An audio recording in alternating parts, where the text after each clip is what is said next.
34 వచనం సారీ. యెహోవా కొరకు కనిపెట్టుకొని ఉండుము. ఆయన మార్గమును అనుసరించుము. భూమిని స్వతంత్రించుకున్నట్లు ఆయన నిన్ను హెచ్చించును. భక్తిహీనులు నిర్మూలము కాగా నీవు చూచెదవు. సో, ఈ వచనాన్ని మనం మాట్లాడుకుంటా ఉన్నాం. మొదటి మాట యెహోవా కొరకు కనిపెట్టుకొని ఉండుము అనే మాట. రెండవది ఆయన మార్గమును అనుసరించుము. రెండవ ఇన్‌స్ట్రక్షన్. మూడవ ఇన్‌స్ట్రక్షన్ కూడా నిన్న మాట్లాడుకున్నాం. ఆయన నిన్ను హెచ్చించును. అయితే ఆయన హెచ్చించునట్లు లేకపోతే భూమిని స్వతంత్రించుకున్నట్లు అనే మాట. భూమిని స్వతంత్రించుకోవడానికి సంబంధించిన క్వాలిఫికేషన్స్ గురించి నేను మాట్లాడుకున్నాం. దేవునికి స్తోత్రం కలుగును గాక. ఆయన నిన్ను హెచ్చించును అనే మాట. సో, నీతిమంతులు భూమిని స్వతంత్రించుకుంటారని. తర్వాత ఆ యొక్క దీనులు లేదా సాత్వికులు భూమిని స్వతంత్రించుకుంటారని. ఈ భూమిని స్వతంత్రించుకోవడం మన సక్సెస్ అండ్ మన యొక్క మన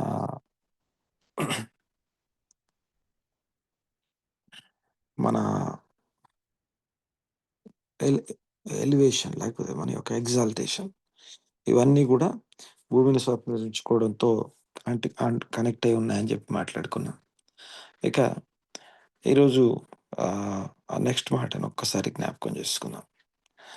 ఇంగ్లీష్లో మనకి wait for the Lord and keep his way. Wait for the Lord and keep his way and he will exalt you to inherit the land.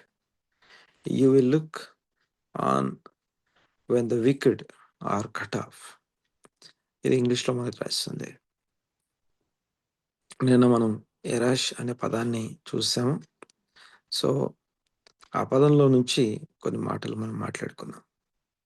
దేవునికి స్తోత్రం కలుగును గాక.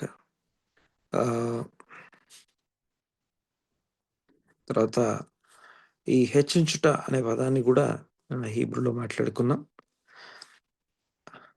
వెయ్యి రోమీం ఖా.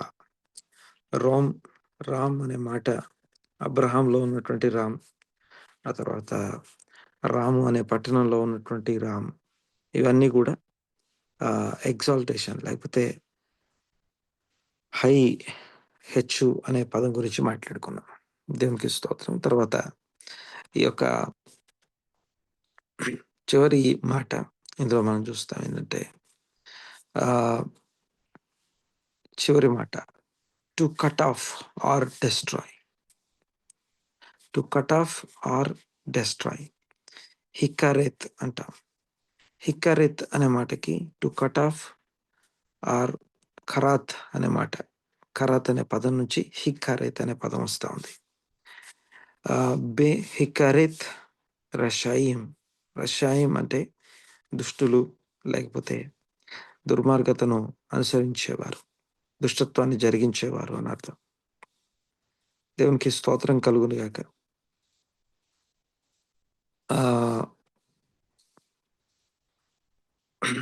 ఇందులో ఎప్పుడైతే ఈ రషాయం ఈ యొక్క దుష్ట సంబంధమైనటువంటి వారు నాశనం అవడాన్ని, కట్ ఆఫ్ చేయబడ్డాన్ని నీవు చూస్తావు. తీరే అనే పదం చివరి మాట. తీరే అంటే రా అంటే టు సీ. నువ్వు చూస్తావు. చూసేదాకా అంటే నీకు తెలియకుండా కాదు కానీ ఎప్పుడో జరుగుద్ది కాదు కానీ వారి నాశనాన్ని నువ్వు చూస్తూ ఉంటావు. ఆ నాశనం చేయబడ్డాన్ని చూస్తావు అని చెప్పబడ్డాం. సో ఇది సెకండ్ పర్సన్ అంటే మాట్లాడుతున్న వ్యక్తి లేకపోతే ఆ కీర్తనకారుడు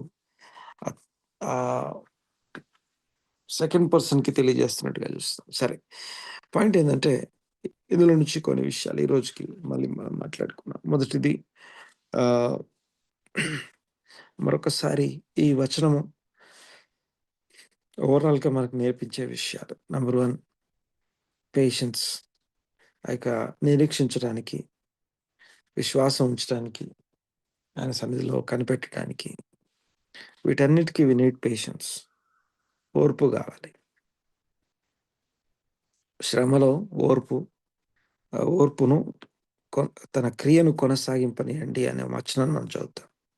ఈ ఓర్పు ఓపిక పట్టడం, ఓర్చుకోవడం, వెయిట్ చేయడం, సమయం కోసం వెయిట్ చేయడం. ప్రతిదానికి సమయం కలదు అని ప్రసంగి 3:3లో ఉంటది. సో, దుష్టులు నాశనం అవ్వడం నువ్వు చూస్తావు అనే మాట కావచ్చు, లేకపోతే కనిపెట్టడం కోసం కావచ్చు, లేకపోతే ఆహ్, దేవుడు స్వతంత్రించుకున్నట్లు హెచ్చించే ఆ సమయం కావచ్చు.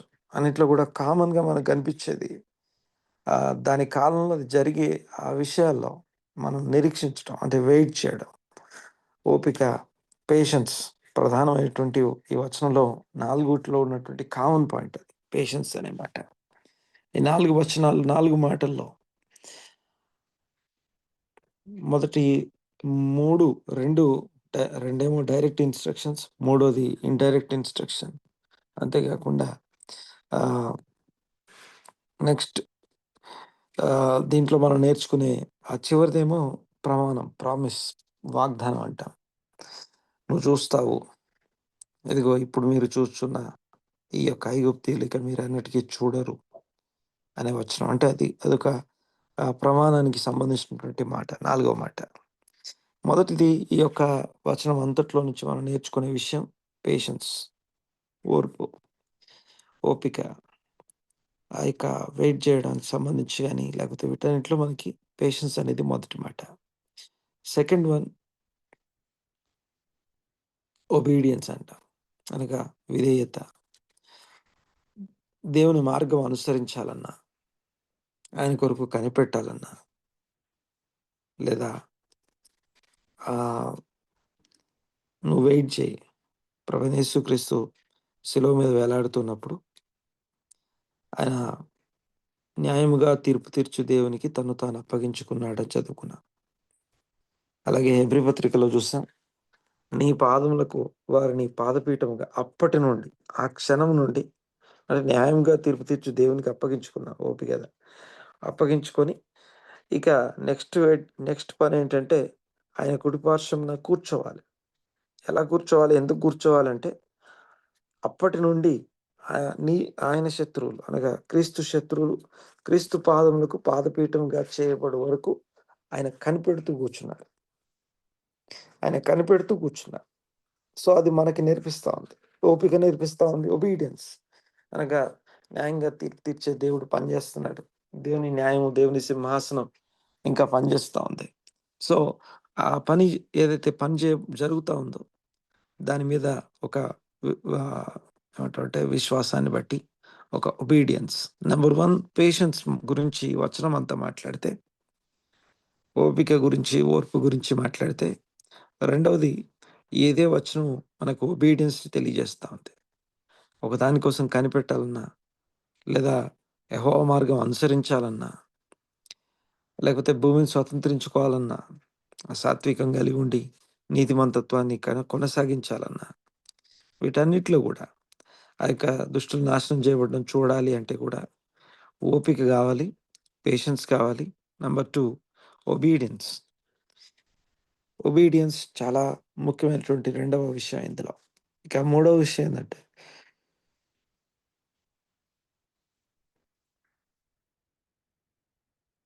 మూడో విషయం ఏంటంటే ఆహ్,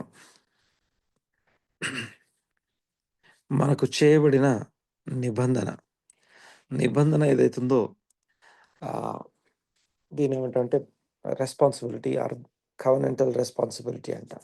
మూడో విషయం. కవెనెంటల్ రెస్పాన్సిబిలిటీ. ఈ 34 వచనంలో ఈ కవెనెంటల్ రెస్పాన్సిబిలిటీ లేకపోతే ఫెయిత్‌ఫుల్‌నెస్ అంట. మూడవ మాట కవెనెంటల్ రెస్పాన్సిబిలిటీ ఆర్ ఫెయిత్‌ఫుల్‌నెస్. ఇందులో కనిపెట్టాలి అన్న ఆహ్, ఆప్షనల్ థింగ్ గాదది. అదొక బాధ్యత. అంటే మనకు ఇవ్వబడినటువంటి ఒక బాధ్యత. తర్వాత కవెనెంటల్ రెస్పాన్సిబిలిటీ. మనకు దేవునికి ఉన్నటువంటి నిబంధన యొక్క ఆహ్, ఉద్దేశ్యం, నిబంధన యొక్క సారాంశం అది.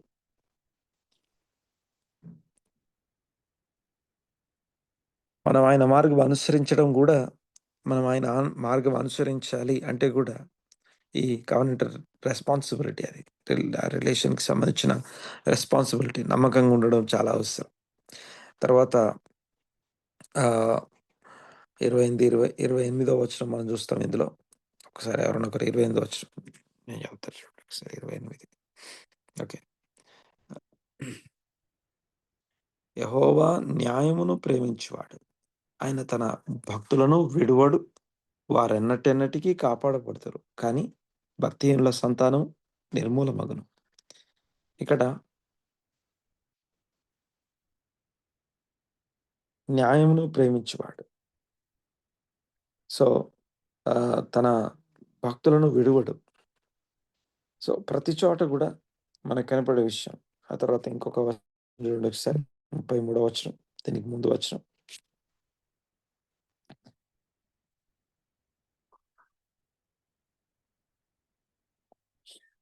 వారి చేతికి నీతిమంతులను అప్పగింపడు. విమర్శకు వచ్చినప్పుడు ఆయన వారిని దోషులుగా ఎంచడు. అంటే దేవుడు ఏమేం చేయగలడో, ఏమేం చేస్తాడో, లేకపోతే ఏమేమి తన చేతుల్లో ఉన్నాయో, ఏవేవి వాగ్దానంగా, ప్రమాణంగా ఇవ్వబడుతున్నాయో, వాటన్నిటి విషయంలో ఓపిక కలిగి ఉన్నాం, విధేయత కలిగి ఉన్నాం. ఇక బాధ్యత, ఓపిక, విధేయత, నిబంధన బాధ్యత. సో, మనం కమ్యూనియన్ దగ్గరికెళ్ళిన ప్రతిసారి మనకు తెలియబడే విషయం ఏంటంటే, మరొకసారి ఆ యొక్క క్రీస్తును జ్ఞాపకం చేయబడుట. ఆ జ్ఞాపకం చేయబడే క్రీస్తు శిలువ ధ్యానము అనగా దేవునితో మనకున్నటువంటి నిబంధనలోనికి ఎలా ప్రవేశించాం మనం? ఆ నిబంధన ప్రవేశంలో మన బాధ్యత ఏంటి? బాధ్యతాయుతంగా ఉండటానికి సంబంధించిన ఒక తీర్మానము మరలా కలిగి ఉండడం కోసం ఆ మాటలు. మరొకసారి జ్ఞాపకం చేస్తాను. 34 కీర్తన 37 కీర్తన 34 వచనం మొత్తం గూడా 3 విషయాలు మనకు కనపడతా ఉన్నాయి. ఓపిక, విధేయత, బాధ్యత. తర్వాత ఇక ఇందులోనే ఇంకో మాట కూడా ఉంది కానీ, మనం ప్రతిసారి అంటే ప్రతి వచనంలో దీన్ని చూస్తాం. ద జస్టిస్, డివైన్ జస్టిస్ అనే మాట. Divine justice of God. దైవికమైనటువంటి తీర్పు, న్యాయపు తీర్పు అనేది దేవుని సింహాసనం, ఆయన ఏలుబడి, ఆయన ఏలికత్వం, ఆయన రాజ్యము స్థిరంగా ఉందన్న సంగతి ఇది మర్చిపోకూడనటువంటి విషయం. ఇది 4వది. ఇది ఆల్రెడీ మనం మాట్లాడుకున్నాం గనుక మళ్ళీ నేను ఫోకస్ చేయట్లేదు. ఇకపోతే ఇందులో ఈ యొక్క ఈ ఓపిక, ఓర్పు ఎప్పుడు అంటే అడ్వర్సిటీ అనగా ప్రాక్టికల్‌గా ఆహ్, ఇన్‌జస్టిస్ కానీ, అనగా అన్యాయం జరుగుతున్నప్పుడు, అన్యాయం చేయబడుతున్నప్పుడు,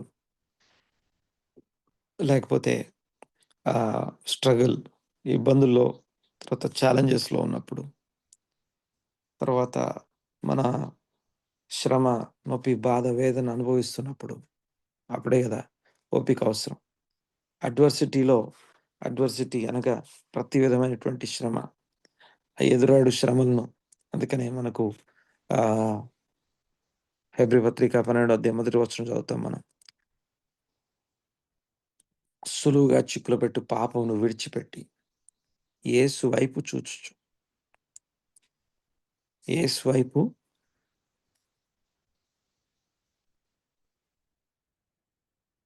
ఆ మాట దానికి ముందు రాసినటువంటి మాట. ఆ యొక్క తనని హింసించు వారి విషయంలో ఆయన ఎంత ఓపికగా ఉన్నాడో అవన్నీ జ్ఞాపకం చేస్తూ చెప్పబడుతున్నమాట. తన పాదములకు పాదపీఠంగా చేయబడు వరకు, తన శత్రువుడు తన పాదములకు పాదపీఠంగా చేయబడు వరకు ఆయన కనిపెడుతూ ఉన్నాడని. చూడండి ఒకసారి. Patience in adversity. తర్వాత ఈ ఓపిక, ఒబీడియన్స్ అనేదేమో ఇది మన జీవితానికి సంబంధించింది. ఓపికనేమో అడ్వర్సిటీలో మనకెంత ఓర్పుందో, ఎంత ఓపికుందో మనకొచ్చిన అడ్వర్సిటీలోనే మనకు తెలిసిపోద్ది. Second one obedience.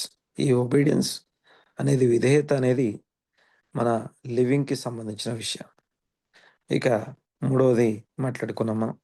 మూడో మాట ఇక కవెనెంటల్ రెస్పాన్సిబిలిటీ. కవెనెంటల్ రెస్పాన్సిబిలిటీ అనేది ఆ యొక్క విశ్వాస జీవితం యొక్క కొనసాగింపు. ప్రిజర్వింగ్ అంటారు.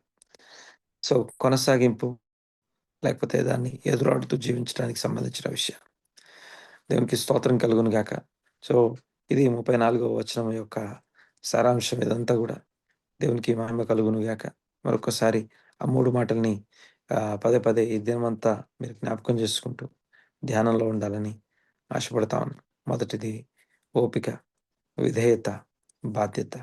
ఓపిక, విధేయత, బాధ్యత. ప్రార్థన చేసుకుందాం ఒక్కసారి కళ్ళు మూసుకొని. మా పరమ తండ్రి, మా దేవ కృతజ్ఞతలు, స్తుతులు, స్తోత్రం చెల్లిస్తున్నాను నాయన. ఇంతవరకు కాచి, కాపాడి, భద్రపరిచి, ఇదిగో మీ యొక్క సన్నిధిని మాకు దయచేసినందుకు మీకు వందనాలు. స్తోత్రం, స్తోత్రం, స్తోత్రం నాయన. Thank you lord. వందనాలయ్యా. ఈ సమయంలో మాకు అవసరమైనటువంటి కృప అనుగ్రహించండి. థ్యాంక్ యూ నాయన. మీకు వందనాలు చెల్లిస్తున్నాం. ఇదిగో ఈ దినానికి అవసరమైనటువంటి మీ సన్నిధి మాకు తోడుగా ఉంచమని ప్రార్థిస్తున్నాం. Thank you. వందనాలు, వందనాలు, వందనాలు. ఏకీవించిన ఇదిగో ప్రతి కుమారుడు, ప్రతి కుమార్తెను బట్టి వందనాలు ప్రభా. స్తోత్రం నాయన. మీ సన్నిధిని బట్టి మీకు వందనాలు. వందనాలు, వందనాలు, స్తుతులు, స్తోత్రం నాయన. ఇదిగో ప్రతి కుటుంబాన్ని మీ సన్నిధి బట్టి దీవించి ఆశీర్వదిస్తున్నాం. వారి మీద మీ కృపనుంచండి. మీ కనుదృష్టి ఉంచండి. మీ కృపను విస్తరింపచేయండి. బలపరచండి ప్రభా. వ్యక్తిగతంగాను ఆశీర్వాదకరంగా ప్రతి ఒక్కరిని నడిపించమని ప్రార్థన చేస్తున్నాం.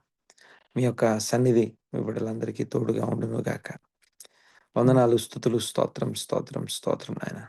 Thank you lord. వందనాలయ్యా. మీ యొక్క సన్నిధిని బట్టి మీకు వందనాలు. ప్రతి వ్యక్తిని మీ యొక్క సన్నిధిలో దీవించి ఆశీర్వదించి స్థిరపరచండి. Thank you. వందనాలు ప్రభా. మీ యొక్క ఈ దినపు కాపుదల భద్రత కొరకు ప్రార్థన చేస్తున్నాం. ఈ దినపు ఛాలెంజెస్ అన్నింటిలో మీ బిడ్డలకు అత్యధికమైన విజయం దయచేయమని ప్రార్థిస్తున్నాం. మీ యొక్క సన్నిధిని బట్టి మీకు వందనాలు. సమస్తం సమకూర్చి జరిగించమని వేడుకుంటున్నాం తండ్రి. మీ నామాన్ని గొప్ప చేస్తూ ఈ సహవాసాన్ని అంతకంతకు ఆశీర్వదించండి. ఇదిగో ప్రతి వ్యక్తిని మీ యొక్క సన్నిధిలో స్థిరపరచమని ప్రార్థన చేస్తూ దీవించి ఆశ్రయించి మీ నామాన్ని గొప్ప చేస్తే ఈ ప్రార్థన నజరేయుడైన యేసుక్రీస్తు నామమున అడిగి బ్రతిమాలి వినంత వేడుకొంచున్నాం తండ్రి. ఆమేన్, ఆమేన్.